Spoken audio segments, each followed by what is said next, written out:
کلیواله انجلۍ وایي د ښځې سره سهار حتما کوروالی وکړئ.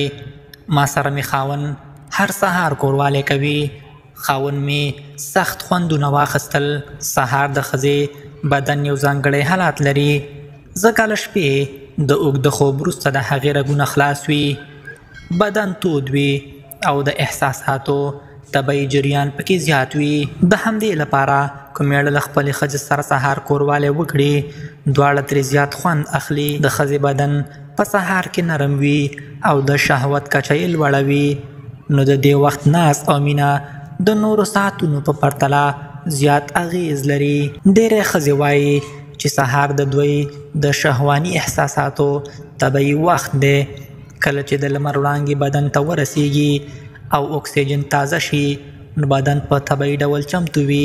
همدا وجه ده چې ښځه د سهار په کوروالی کې ژر تحریکېږي او زیاته مینه احساسوي. دا هغه وخت دی چې د ښځې احساسات، بدن او ذهن په بشپړ ډول یو ځای کار کوي. میړه چې سهار له خپلې ښځې سره کوروالی کوي، د هغې د بدن له نرموالي او تودوخې نه زیات خوند اخلي.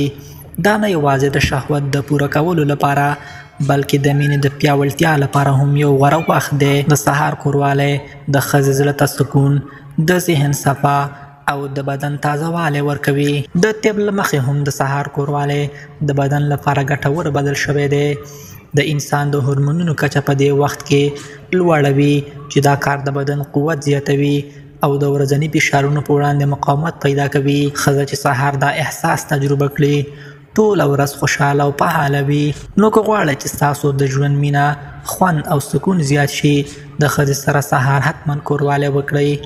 ځکه سهار د ښځې بدن تر ټولو نرم، ګرم او د شهوت نه ډک وي، او دا وخت د دواړو لپاره د ژورې مینې او خوند تر ټولو ښه لحظه ده.